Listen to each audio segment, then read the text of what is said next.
Hi, class. This is Mrs. Tredo. I'm here to help you today with your research paper, and I decided to record this because I have a feeling that somebody might need to reference this a little later. I know that we have a holiday tomorrow, so I figured that much of you or many of you will be working on your research paper. So I am going to take you through a sample student paper to show you simply the Chicago or Turabian format, and then I'm going to show you how to set some things up, some footnotes and headers and a bibliography in a Google document. So what I have in front of me here is basically, it's just from the Chicago Style Manual, and it's basically the rule book on how to do footnotes for Turabian or Chicago. I'm going to just point out a couple of things. So if this was our sample research paper, if this is a student term paper, one thing you're going to notice is the last name of the student. That would be you. So if your last name is Smith, it would say Smith and then one. So we've got a page number. The other thing is that you're going to notice this little superscript right here with the number one. MLA doesn't do this. They put everything in parentheses. In Chicago, what we do is that we actually we do what is called a footnote.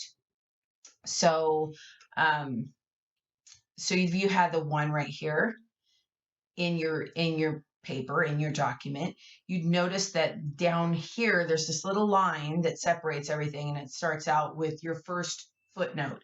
So this is done in appropriate Chicago style, which all you have to do is go ahead and figure out how to do that, and the computer does it for you. So you should already know how to reference something in the footnote. So I'm not going to go into that in detail. If you need more help with that, let me know. So you'll notice that the second page pops up, and we might have some other sources that we are going to cite. Here's one right here. So this is our second footnote. And again, it is Turabian, the Manual of Writers of Term Papers, Thesis, and Dissertations. And it also has the page number from where you got this particular quote. So whether or not you are paraphrasing something or you are putting it directly in quotes, you have to put a footnote to indicate where you got that information. And the rule is that if it is not common knowledge, meaning like everybody knows JFK was a president of the United States, that is not common knowledge. But if you were talking about a quote that JFK said, or something that somebody else noticed about him while he was in the Oval Office, you would have to actually cite your source because you didn't think of that in your head. So if it's not your original thought, it has to be cited. So you'll notice as we go down, I wanted to draw your attention to this. If in your research paper you have a quote that is more than 5 lines, you have to change the way you format that. They call it a block quotation. So it basically goes like this, right? So it's indented and it's single space, right? And you end with your little footnote right there. So just know that maybe you've got a long, I don't know, a part of a mission statement for your nonprofit organization. It might be longer than 5 lines. So you would have to do this type of an indented block quotation within your paper. So that's an important thing to notice. The second thing to notice is that when references to the same work follow each other without any intervening reference, meaning that you're using the same source over and over again, which some of you might do that simply because I'm only requiring you to use 2. You're going to use the abbreviation IBID. So notice that footnote 3 and footnote 2, right? Number 3 is from the same book. So when I look here, I'd know, oh, we're still talking about Turabian, right? You cannot do IBID if they're, let's say you would have referenced a different source, but if they're coming from the same source, then after the first one that you list, you put IBID. And it's just an abbreviation. Okay, so let's see. As we scroll down here, I just wanted, the rest is pretty simple, but you'll notice that there is a bibliography. The very last page is not a works cited, it's a bibliography, and there is a reason for that. The reason for that is that sometimes within your research, you might not reference something directly in your paper, but it might be pertinent or important information to include in a bibliography. This is not basically for a high school paper, but I'm talking about it in college.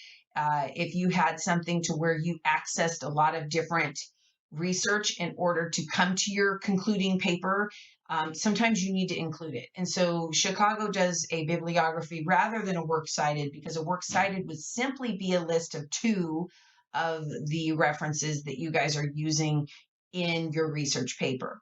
Now, does that mean you have to include sources beyond those that you picked out for your paper? No, but we're gonna do it properly, and we're gonna go ahead and call it a bibliography, and that's the reason for that. So now that you guys have seen this, let's go over to, I have a little Google Doc here, and I will show you guys how to do some stuff on Google Doc. So I have a simple Google Doc. The first thing that I might want to do is make sure that I've got my Times New Roman is typically Chicago. That seems to be the one that most professors in college will want you to use, but some are okay with you using Arial. 11 or 12 point font is fine. So I'm going to pick 12 since it'll show up better on our screen here. The other thing that we need to do is we need to figure out, well, how do we do page numbers? So you're going to notice everything is in insert. All right. So we'll start out with page number. So you guys are not doing a title page. If you are, you could set it up this way, but I'm going to just select this. And so if you want to have it, it would be Treto 1, right?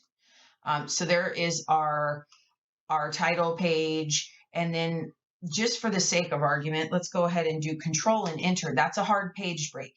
And you'll see and that you've got a different header.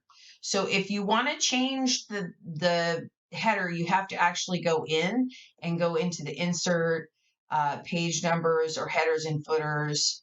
And you'd have to go in and change however you want to set it up. Like say you wanted to go ahead and make this, I don't know, somebody else's name or something. So now that we're into the main body of the paper, if we started right here, we started typing. So maybe our essay is Mrs. Treto is the best teacher ever because she knows everything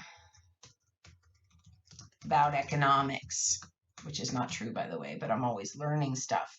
So now let's say you got this from a source. Somebody wrote about this in a book, right? Mr. Clifford was the author. So we would go in and we would say insert, and then we would do a footnote. See where this says footnote? Boom. So you're going to notice there is my little footnote. And down here, I could put the author would be Clifford Jacob. And then the title of the book, you know, why Mrs. T is awesome, so on and so forth. Just, and I'm not really worried about the Chicago formatting, but you guys get the picture. So that's the way that you put in your headers and your footers and all of that. Now that we have this hard page break over here, and we want to do a bibliography, you guys could just make sure that you go into the center and then you do your bibliography, right? And they'd be right there. So if you need to continue typing and you end like halfway through the page, the best thing to do is a hard page break, which is Control plus the Enter button. And that will set, and I'll do that again, Control Enter. So that gives you the new page. So I hope this was helpful.